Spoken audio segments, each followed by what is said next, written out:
बहुत बड़ा सोल्यूशन निकल जाएगा, आपका बहुत बड़ा है जो काम हो जाएगा, क्योंकि आप फंसे हुए हैं। आपको कोई भी सोल्यूशन है जो आपके केस के अंदर आपको दिखाई नहीं दे रहा है कि आपको करना क्या है, किस तरीके से रिजल्ट होगा, आप किस तरीके से उस केस से बाहर निकलेंगे, या फिर वो केस है जो आपके पक्ष के अंदर कैसे आएगा। क्योंकि ये गुप्त रहस्य है जो जल्दी से कोई उजागर करता नहीं है, कोई नहीं बताता है। पर आज के वीडियो के अंदर आपके फायदे के लिए है जो ये उजागर मैं करने वाला हूं कि आप केस को कैसे जीतेंगे, किस तरीके से केस है जो आपके पक्ष के अंदर आएगा। ये गुप्त रहस्य पूरा पूरा है जो आपको इस वीडियो के अंदर जानने को मिलेगा।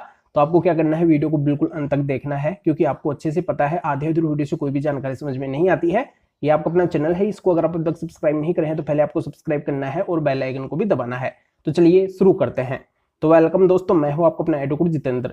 दोस्तों, ये देखने को मिलता है कि कई बार पति के पास में एविडेंस नहीं होते हैं, और कई बार है जो पति के पास में एविडेंस भी होते हैं, तब भी है जो पति उस केस को नहीं जीत पाते हैं, क्योंकि उनके पास में एक अच्छा एडवोकेट नहीं होता है। एडवोकेट की भी है जो कमी हो जाती है।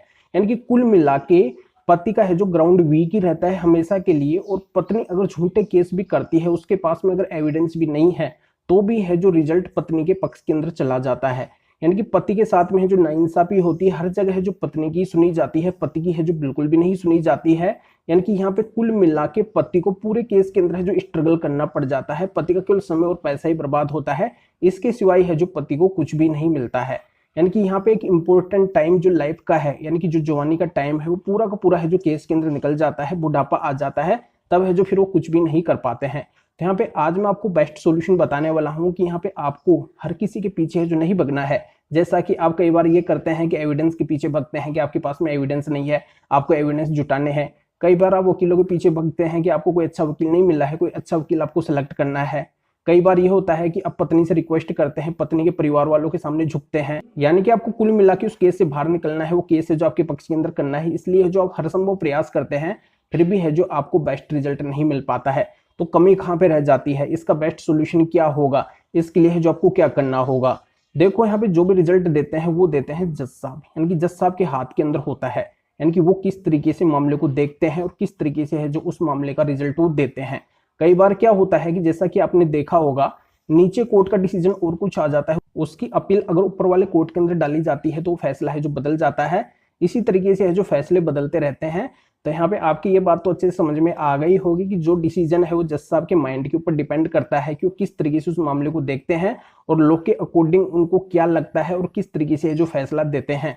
तो यानी कि पूरा का पूरा मामला है जो जज साहब की मुट्ठी के अंदर होता है, उस केस का फैसला है जो जज साहब के हाथ के अंदर होता है कि वो क्या फैसला देंगे। तो आपको क्या करना है, देखो यहाँ पे जो आप पीछे भग रहे हैं, पत्नी के पीछे भग रहे हैं, एविडेंस के पीछे भग रहे हैं, वकीलों के पीछे भग रहे हैं, यानी कि आपको है जो कोई बेस्ट सोल्यूशन नहीं मिल पा रहा है, तो आपको क्या करना है। देखो, यहाँ पे आपको जड़ को पकड़ना है, और उस जड़ से आपका समाधान कैसे होगा। वैसे है जो वकील का रोल भी केस के अंदर बहुत ही इंपॉर्टेंट होता है। अगर वकील आपके अच्छे हैं, उनको अगर एक अच्छा नॉलेज है, वो है जो पूरे के पूरे मामले को आपके पक्ष के अंदर कर देंगे। तो हमें वकील भी है जो आपको एक अच्छा ही चूज करना चाहिए। अगर आप बिना वजह वकीलों के पीछे भग रहे हैं, आपको अगर कोई अच्छा वकील नहीं मिल रहा है, तो बिना वजह आपको नहीं भगना है, एक बेस्ट वकील ही है जो आपको चूज करना है। और बेस्ट वकील के पीछे है जो आपको इतना टाइम नहीं लगता है।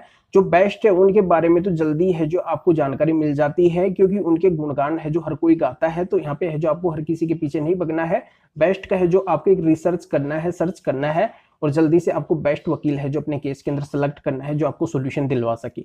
एक तो इसमें रास्ता ये होता है, और दूसरा रास्ता सबसे इंपॉर्टेंट ये होता है कि देखो, आपके केस की जो परिस्थिति है, जो ग्राउंड है, उसको है जो जल्दी से कोई नहीं समझ पाता है। तो यहाँ पे आपको करना क्या है कि आपके केस का जो रिजल्ट देने वाले जो जज साहब है, उनसे आपको रिक्वेस्ट करनी है, साइडली आप उनसे बात कीजिए, उनको अपने केस की परिस्थितियों के बारे में बताइए, जो एविडेंस आपके पास में है उनके बारे में आप बताइए, अच्छे से उनसे रिक्वेस्ट कीजिए, उनको पूरा मामला आप समझाइए, जिससे यहाँ पे कोर्ट के अंदर ज्यादा समय लगे ना।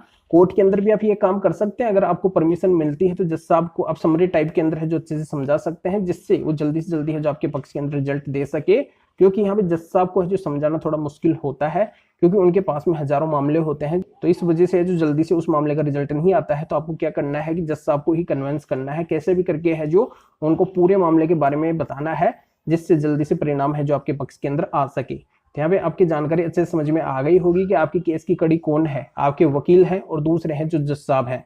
तो यहाँ पे दोनों अगर आपके पक्ष के अंदर आ जाते हैं तो बिल्कुल रिजल्ट है जो आपके पक्ष के अंदर आ जाएगा। तो जानकारी समझ में आ गई होगी, केस जीतने का यही रहस्य है, इसको आपको पकड़ना है और केस को अपने पक्ष के अंदर करना है। तो आपको क्या करना है, वीडियो को लाइक करना है और शेयर भी करना है, जो और लोगों तक जानकारी पहुंच सके। तो वीडियो देखने के लिए आप सभी का बहुत बहुत धन्यवाद।